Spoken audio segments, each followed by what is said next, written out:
राजस्थान में विधानसभा चुनाव से पहले जो राजनीति चल रही है उसकी बात करते हैं। राजस्थान में विधानसभा चुनाव से पहले सीएम अशोक गहलोत ने बजट पेश किया। उनके बजट भाषण को लेकर खूब बवाल भी हुआ। एबीपी न्यूज से खास बातचीत में अशोक गहलोत ने कहा कि वो एक ह्यूमन एरर था, बीजेपी ने जानबूझकर हंगामा किया। इसके साथ ही अशोक गहलोत ने राजस्थान कांग्रेस में एंटी इनकम्बेंसी को लेकर भी खुलकर बात की। देखिए अशोक गहलोत के साथ संवाददाता आशीष कुमार सिंह की खास बातचीत। राजस्थान में विधानसभा चुनाव से पहले मुख्यमंत्री अशोक गहलोत ने अपना आखिरी बजट पेश किया है। बजट में ये कोशिश की गई है अशोक गहलोत की तरफ से कि समाज के तमाम वर्गों को छुआ जाए। बहुत वर्गों से इसकी बहुत अप्रिसिएशन भी हो रही है। क्या इम्पैक्ट हो सकता है, क्या चुनावों पर इसका असर पड़ेगा? अशोक गहलोत की सरकार क्या दोबारा से राजस्थान में सत्ता में वापस आ सकेगी? खास तौर पर एक्सक्लूसिवली बात करने के लिए एबीपी न्यूज़ के साथ हमारे साथ मुख्यमंत्री अशोक गहलोत साहब हैं। सर बहुत बहुत शुक्रिया एबीपी न्यूज़ को समय देने के लिए। हाँ, बड़ा अच्छा लग रहा है बात करते हुए आपसे। गहलोत साहब, पूरा बजट कल आपका असेंबली में मैंने बैठ के सुना।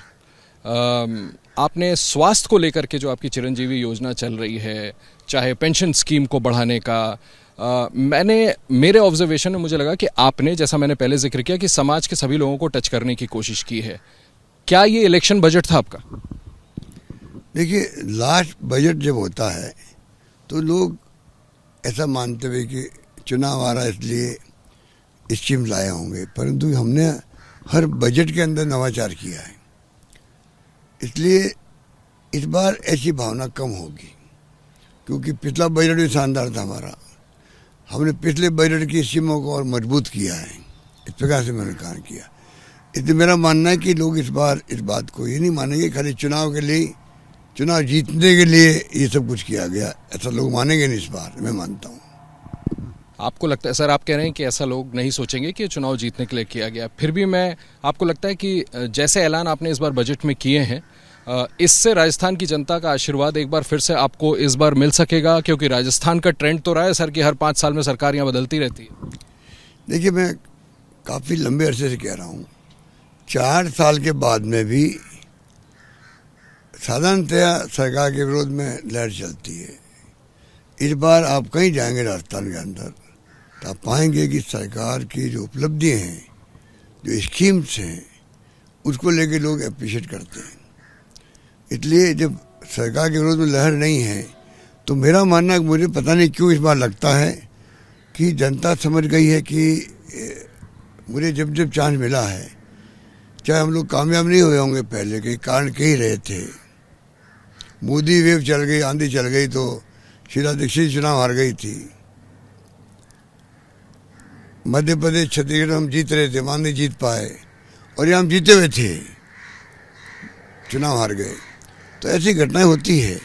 पर मेरा मानना है कि इस बार जो है, इस बार लोग जो है रिपीट करना पसंद करेंगे, क्योंकि इतनी शानदार गवर्नेंस हमने दी है।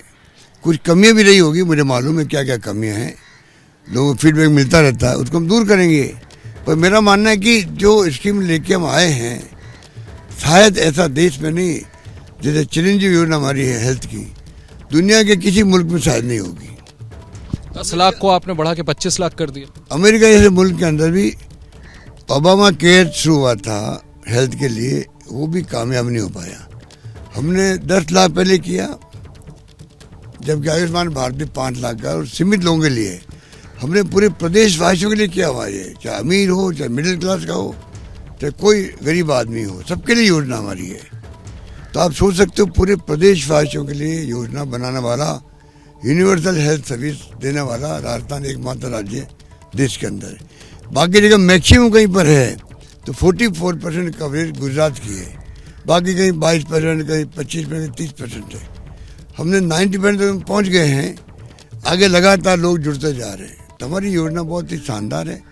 10 से हमने 25 लाख अब कर दिया है।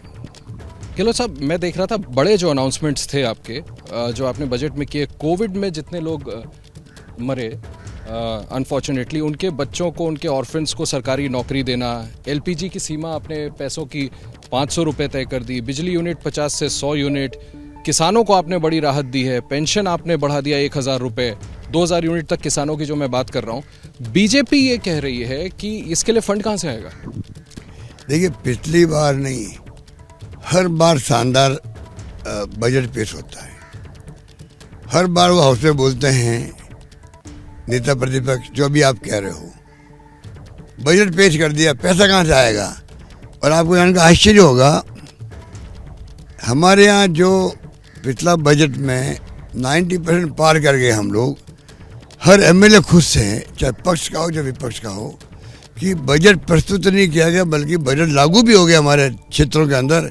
ये जब सुनने को मिलता है तो इनका ये जो है, इससे मुहावरा कहलाता है, इनकी बातों में कोई दम नहीं है।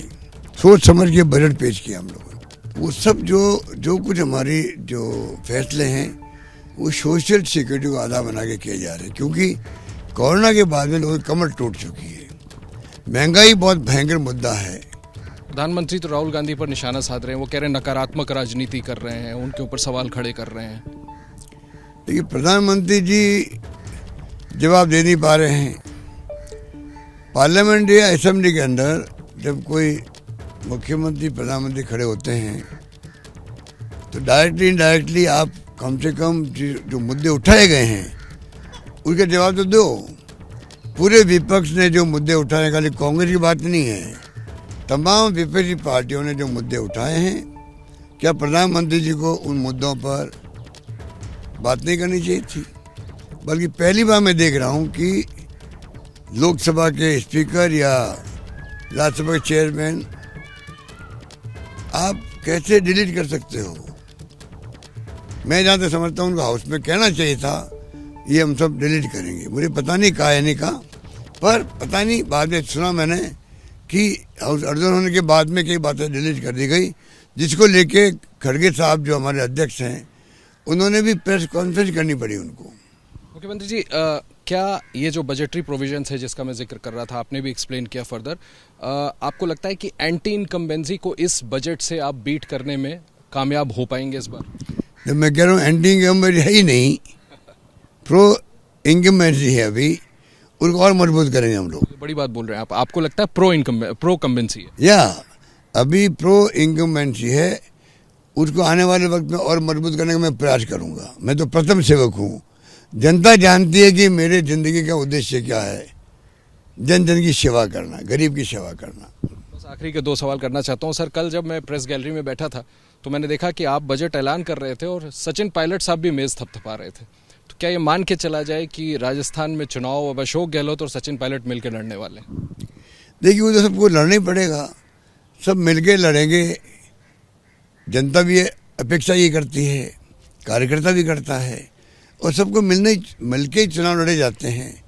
हर कांग्रेस कार्यकर्ता, हर नेता जिसके दिल में कांग्रेस का भाव है, वो तो चुनाव जिताने के लिए, मैं समझता हूँ, राइट लेफ्ट नहीं हो सकता, मेरा मानना है। मैंने ज़िंदगी में अनुभव किया है, जो सही रास्ते पे चलता है वही कामयाब होता है, मेरा मानना है। पायलट साहब की कोई भूमिका होगी सर आपके स्कीम ऑफ थिंग में? चुनाव में अब जाने वाले हैं आप लोग। सची नमस्कार। अच्छा सर, मैं एक आखिरी सवाल बस। कल एक कंट्रोवर्सी, बीजेपी ने बड़े नारेबाजी की, कंट्रोवर्सी हुई, पुराना पन्ना बीच में आ गया था, उस पर कुछ कहना चाहेंगे आप? देखिए, बहुत छोटी सी बात थी, ह्यूमन एरर था।